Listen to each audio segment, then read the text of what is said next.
हाँ जी, असी गल कर रहे थे बेटा इंपैक्ट पैरामीटर की। इंपैक्ट पैरामीटर च मैं की किया सी,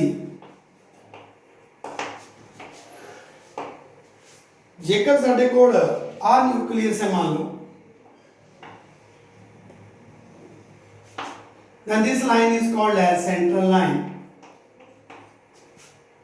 हुण कोई अल्फा पार्टिकल आ वो इत्थों चलिया इदा आया, मान लो इदा जाके तो इत्थों आए स्कैटर, आ स्कैटरिंग एंगल बन गया वह थीटा। ये सेंट्रल लाइन है, ये initial velocity vector alpha particle का जिहड़ा परपेंडिकुलर डिस्टेंस आ, this is called as B as impact parameter, and the value of impact parameter is b is equal to 1 by 4 pi epsilon naught z e square upon half mu square into cot of theta by 2 where theta is a scattering angle. अच्छा, जो जे मान लो जिवें आ alpha particle सीधा ही आ गया, ਇਹਦਾ impact parameter 0 आ, क्यों? क्योंकि theta कितना वा इत्थे गया मुड़ के इत्थों वापस आया तो थीटा बन गया 180 ते cot 180 divide by 2 cot 90 that is 0। ਤੇ ਜਦੋਂ थीटा 180 पुट करोगे तो इंपैक्ट पैरामीटर कितना होना? 0 होना, क्योंकि इस केस इसे लाइन के क्रॉस आ गया तो बेसिकली परपेंडिकुलर डिस्टेंस 0 हो गया इस केस। ये मेरे को गल है सी अबाउट इंपैक्ट पैरामीटर। अच्छा, इन्हां सारियां गल्लां करन तो बाद जिहड़ा रदरफोर्ड आ उन्हें एटम के बारे च कुछ गल्लां कीतियां, दैट इज रदरफोर्ड ने एटॉमिक मॉडल के बारे च एटॉमिक मॉडल या Rutherford's model of atom, Rutherford's model of atom उन्हें किहड़ियां-किहड़ियां गल्लां कीती। पहली गल बेटा रदरफोर्ड ने कही कि जिहड़ा साडे कोल एटम आ ओहदी जिहड़ी सेंट्रल कोर आ वो न्यूक्लियस आ, सेंट्रल कोर जिहड़ी आ वो न्यूक्लियस आ ते न्यूक्लियस दे विच जिहड़ा वा इंटायर पॉजिटिव चार्ज एटम दा सारा पॉजिटिव चार्ज ते नाले ऑलमोस्ट सारा मास वो कित्थे हुंदा जे न्यूक्लियस हुंदा जे। ये गल उन्हें पहली कही रदरफोर्ड ने। दूसरी गल उन्हें कही, पहली गल कही कि सेंटर च न्यूक्लियस है, दूसरी गल उन्हें कही कि जेकर मैं आ एटम कहां पूरा ते न्यूक्लियस का जिहड़ा साइज आ वो 10 की पावर माइनस 15 मीटर आ ते जिहड़ा एटम का साइज आ it is of the order of atom का जिहड़ा साइज आ it is of the order of 10 raise to power minus 10 metre, यानी एटम जिहड़ा वा न्यूक्लियस नालों काफ़ी वड्डा वा। अच्छा जी, ते एक गल होर कही उन्हें तीसरी कि न्यूक्लियस के आले दुआले इलैक्ट्रॉन आ ते वो जिहड़े इलैक्ट्रॉन आ वो रिवॉल्व करते जिन्ना पॉजिटिव चार्ज है उन्ना ही नेगेटिव चार्ज आ ते वो इलैक्ट्रॉन जिहड़े आ रिवॉल्व करते इन एनी ऑर्बिट, जिहड़े इलैक्ट्रॉन आ वो रिवॉल्व करते इन एनी ऑर्बिट। जो मान लो आ इलैक्ट्रॉन आ ये रिवॉल्व कर रहा वा ते इनू घूमण वास्ते, क्योंकि ये आले दुआले घूम रहा वा, इनू घूमण वास्ते जिहड़ी फोर्स चाहिदी वो किहड़ी फोर्स आ? वो चौथी गल मैं कही कि जिहड़ी फोर्स चाहिदी इलैक्ट्रॉन नू रिवॉल्व होण वास्ते that is provided by electrostatic force of attraction between the nucleus and electron. ये चार गल्लां जिहड़ियां वा एटम के बारे विच किन्ने कहियां रदरफोर्ड ने बोलियां। अच्छा, बट दिस मॉडल फेल्स, ये मॉडल जिहड़ा वा फेल हो गया, क्यों?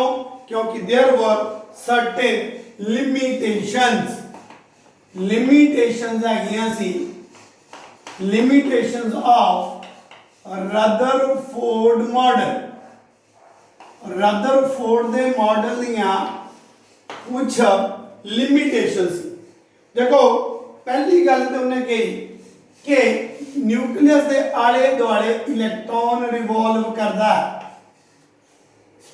जब इलेक्ट्रॉन रिवॉल्व करता वा दिस इलेक्ट्रॉन जब रिवॉल्व करेगा तो वो की करेगा, पहली गल तो की है वो एक गल बिल्कुल क्लीयर करिए कि जब वो रिवॉल्व करेगा it emits it loses continuously, क्योंकि सीधी गल है आ जो इलेक्ट्रॉन है जो इन्हें रिवॉल्व करना तो जब इन्हें रिवॉल्व करना वा इलेक्ट्रॉन ने तो ये लगना वा सेंट्रीपिटल फोर्स, यानी ये इलेक्ट्रॉन जोड़ा वा जब एक इलेक्ट्रॉन की गल करा ये उपर एक्सलरेशन है, ये एक्सीलेटेड चार्ज है, जो एक्सीलेटेड चार्ज है दैट एमिट्स रेडिएशन।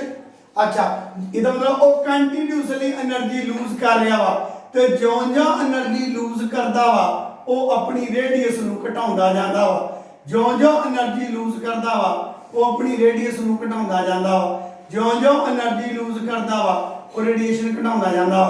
तो इसका मतलब फाइनली की होएगा, फाइनली जिहड़ा वा वो न्यूक्लियस डिग पेगा। तो ये जिहड़ा मॉडल आ अबाउट स्टेबिलिटी ऑफ एटम नूं एक्सप्लेन नहीं कर पाए, क्योंकि इलेक्ट्रॉन रिवॉल्व कर रहा वा उन्होंने घूमने वास्ते सेंट्रीपिटल फोर्स चाहिए, वो सेंट्रीपिटल फोर्स जिहड़ी आ मिल गई इन्हूं इलेक्ट्रोस्टैटिक फोर्स तो ये घूमया ये एक्सीलेटेड चार्ज बन गया, इन्हें रेडिएशन एमिट कीतियां, रेडिएशन एमिट कीतियां एनर्जी लॉस हुई तो कंटिन्यूसली एनर्जी लूज करी जा रहा वा तो अपनी रेडियस नूं घटांदा जा रहा है तो फाइनली क्या होएगा न्यूक्लियस डिग पेगा। इस तो अलावा जे रेडिएशन एमिट हो रही वा आ रेडियस भी हैगी, आ रेडियस भी हैगी, आ रेडियस भी जिहड़ी मर्जी रेडियस है, इसका मतलब जिहड़ा इहदा स्पैक्ट्रम बड़ा वो कंटिन्यूस स्पैक्ट्रम होना चाहिए, क्योंकि रेडियस जिहड़ी मर्जी है तो कंटिन्यूस स्पैक्ट्रम होना चाहिए, बट हर एक फ्रीक्वेंसी रेडिएशन मतलब निकलनी चाहिए कंटिन्यूसली।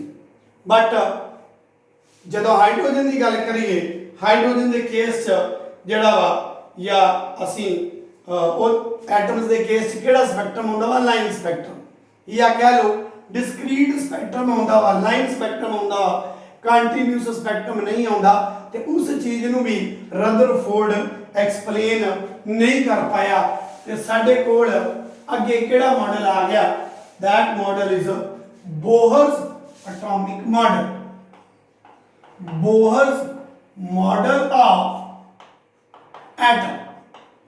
अगला जिहड़ा मॉडल आया एटम का दैट इज बोहर्स मॉडल।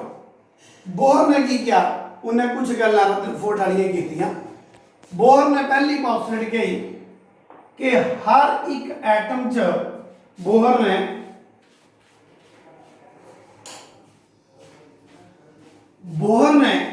जिहड़ी पहली पोस्टुलेट कही उन्हें क्या कि हर एक एटम च सेंटर ते न्यूक्लियस है,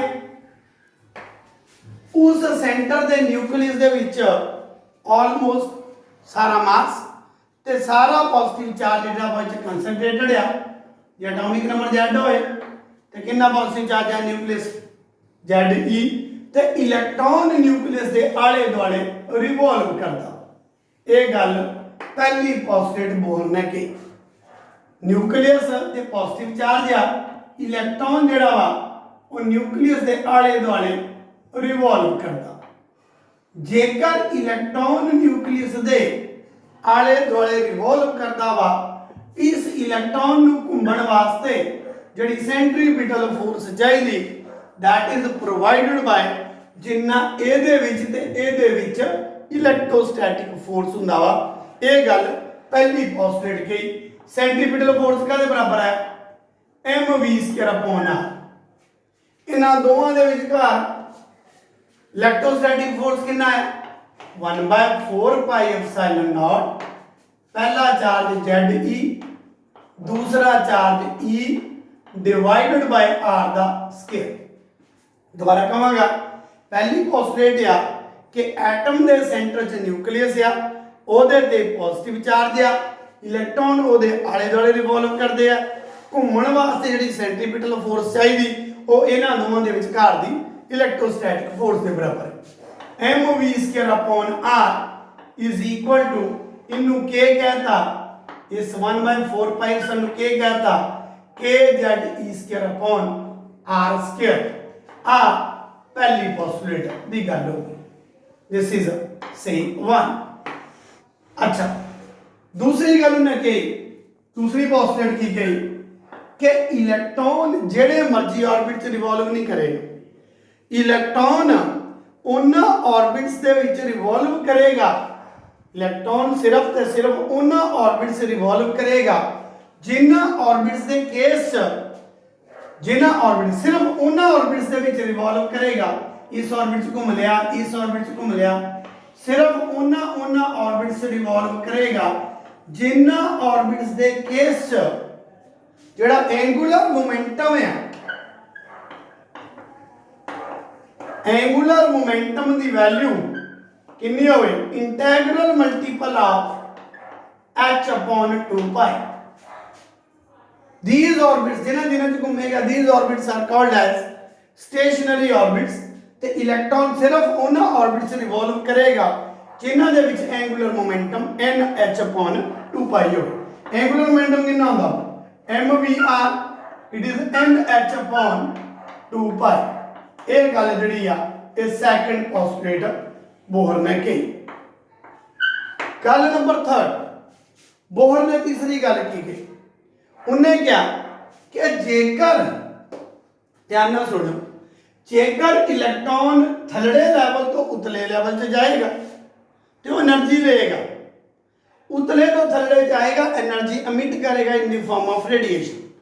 ਉਹ ਜਿਹੜੀ એનર્ਜੀ ਲੈਣੀ ਉਨਾ ਹੀ ਆ ਦੇਣੀ, ਲੈਣੀ ਆ ਦੇਣੀ, ਉਹ ਕਾਹਦੇ ਬਰਾਬਰ ਹੋਏਗੀ, ਜੇ ਮੰਨ ਲਓ 1 ਨੰਬਰ ਲੈਵਲ ਤੋਂ 2 ਨੰਬਰ ਲੈਵਲ 'ਚ ਜਾਣਾ ਹੋਵੇ, ਜਾਂ ਇਹਦੇ ਤੋਂ ਇੱਥੇ ਜਾਣਾ, ਜਾਂ ਇਹਦੇ ਤੋਂ ਇੱਥੇ ਜਾਣਾ, ਜਾਂ ਉਤਲੇ ਤੋਂ ਥੱਲੜੇ ਆਉਣਾ, ਤੇ ਮੰਨ ਲਓ ਜਿੱਥੋਂ ਜਾਣਾ ਉਹ 1 ਨੰਬਰ ਲੈਵਲ ਹੈ, ਕੀ ਪਤਾ ਕਿਹੜਾ ਵਾ, ਜਿੱਥੇ ਜਾਣਾ ਉਹ 2 ਨੰਬਰ ਲੈਵਲ ਹੈ, ਜਾਂ ਕਹਿ ਲਓ 2 ਤੋਂ 1 'ਚ ਆਉਣਾ, ਜਾਂ 1 ਤੋਂ 2 'ਚ ਜਾਣਾ, ਤੇ ਜਿਹੜਾ એનર્ਜੀ ਲੈਣੀ ਆ ਪੇ ਇਮਿਟ ਕਰਨੀ, ਜਦੋਂ ਇਮਿਟ ਕਰੇਗਾ ਇਨ ਦੀ ਫਾਰਮ ਆਫ ਰੇਡੀਏਸ਼ਨ ਕਰੇਗਾ, ਲੈ ਕੇ ਜਿਹੜੀ ਮਰਜ਼ੀ ਫਾਰਮ 'ਚ ਕਰ ਸਕਦਾ ਵਾ, ਤੇ ਉਹ ਜਿਹੜੀ એનર્ਜੀ ਦਾ ਫਰਕ ਆ that is equal to ਜਿਹੜੀ ਇਮਿਟ ਕਰਨੀ ਆ ਲੈਣੀ, ਉਹ ਕਾਹਦੇ ਬਰਾਬਰ ਹੋਏਗੀ, that is equal to difference in the energies of two levels।